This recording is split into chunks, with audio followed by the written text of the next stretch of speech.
So no peripheral, we're not going to worry about all the people. They don't get out of their way, shame on them, okay? The other thing is stay focused on the goal, straight ahead. Don't let the things you can't see or do overshadow what you can. How many of us are caught up into, well, we can't do this, and we got the budget cuts, and now we can't do that anymore, and we can't do this anymore, and we're never going to be able to do that. Well, you're right. So we're going to keep complaining? Or we're just going to focus on what we can do? In fact, in my poorest times in life, I've been the most creative. When I was without, I've been the strongest. It takes time, but eventually, it's okay to ask for help. That's another one. That was huge. A lot of us have a lot of pride. Ask for help. It takes time, but eventually you'll learn to survive, and one day you'll thrive in a new normal. That's kind of the term we learned to use. That came directly from his neurosurgeon. Said, you're going to have a tough job, Mom. You're going to have to coach him to survive in his new normal. I was like, I got a lot of jobs. Okay? The one thing worse than losing your sight is losing your vision. I try not to say that my son lost his vision. See, because the vision is the dream. I'm not going to let him lose his dream. He may have lost his physical sight, but I'm not going to let him lose his dream.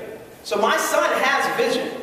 He knows he wants to go on and be a great businessman, perhaps an accountant of some sort. He knows exactly what he wants to do. Okay? He joined the track team. He knew he was a big guy. Everybody wanted him on the football team, but he can't participate. But he joined the track team and decided, I'm going to be on this track team. I'm going to throw this discus and this shot put. He had no clue what it was. But I still dream of doing something bigger. And last but not least, passionately playing your position. This is Andrew now. He is taller than me, 260 pounds. And as of last year, he was the valedictorian of his 8th grade class.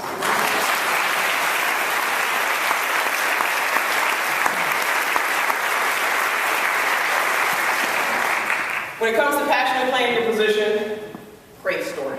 My favorite story of all time.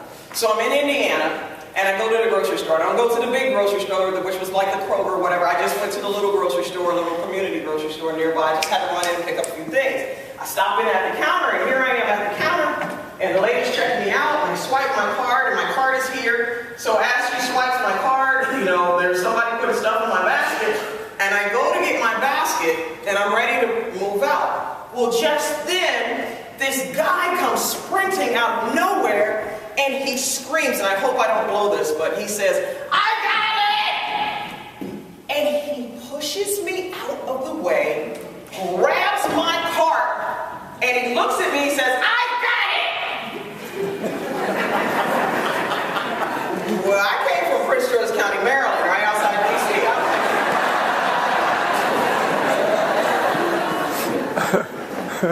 I looked at him, thank goodness, and the bad Vera, the non-Christian, the bad Vera didn't take off, and I saw that he had a mental illness of some sort, or a disability, and I went, okay. And he looked at me, he said, I got it! And he said, Ricky pushed the carts! And out he went with my cart, and my purse, right? And I went, Ricky, purse. Ricky pushed the cart. He went right on outside, and I said, okay, Ricky. And I was just charmed. I mean, it was so charming to see this guy. And after a while, I started going back to that grocery store. And you could hear Ricky from across the parking lot. I got it! You always knew when Ricky was working. Because he did it to every customer. I got it! Ricky pushed the cart! And I thought, wow. Talk about passionately playing your position. Here we go, complaining from day to day about all the stuff we can't do, and who treated us badly, and I'm going to show him and show her, and you got this guy, Ricky, who just wants to push the carts. Isn't that amazing? Does that give you perspective? It gave me perspective. Made me stop complaining about a lot of stuff. Greater than that was someone saw enough in Ricky to give him a job. He was never going to be the cashier, perhaps. Perhaps he wouldn't get a chance to ever work behind the counter or be a store manager or a stocker, but Ricky could push the carts. Significance is a huge word I wanted to share with you today. You, as leaders, sometimes we get caught up and we forget that we have to empower each and every person in their position push the cart. How great would it be to walk in your school and Mr. Johnson says, I got it! Mr. Johnson, help in the lunchroom. I got it! Miss Smith, teach the math. I got it! How great would that be?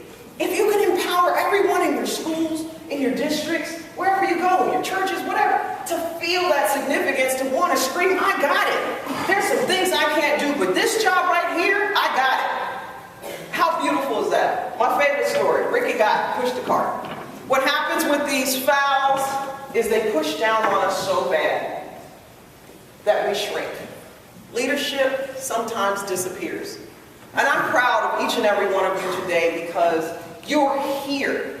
And what that says to me is that you want to be better. You want to be empowered. You want to know how to help. Now, some of you are sitting there are still part of that huge statistic of only 19% that are happy with the job. I mean, I can do the math.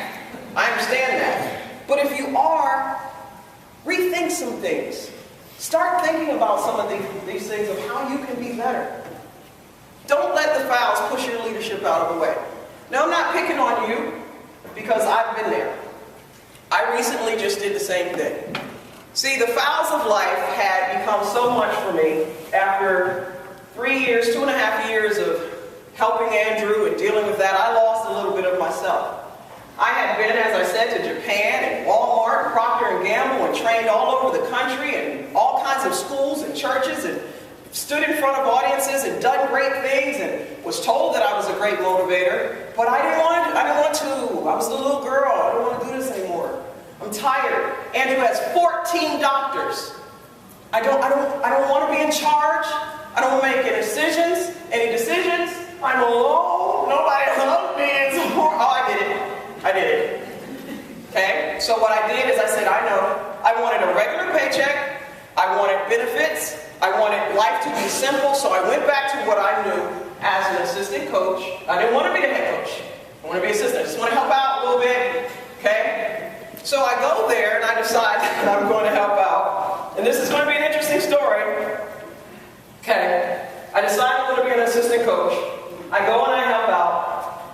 The head coach we're all a brand new staff last summer. The head coach is a very young coach, was never a head coach before. I thought I would do a really good job just kind of being her assistant and helping her. After all, I had some leadership and I had some coaching skills and blah, blah, blah, blah. And I thought I could help. Well, the worst thing in the world that could have happened.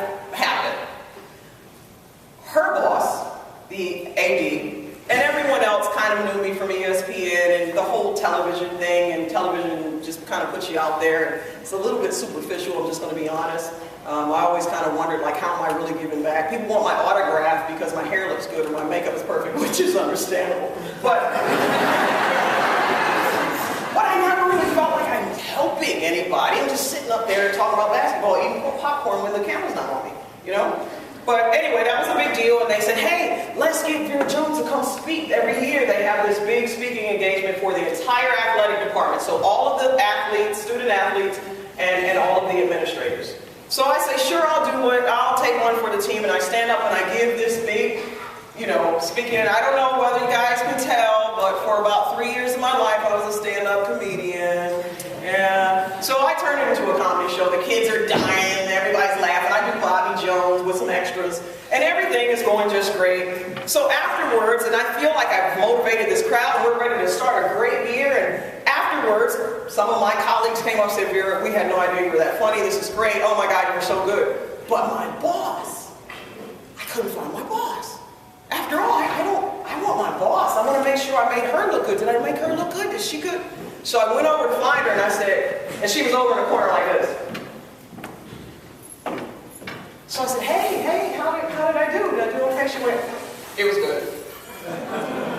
She gave me the stank face.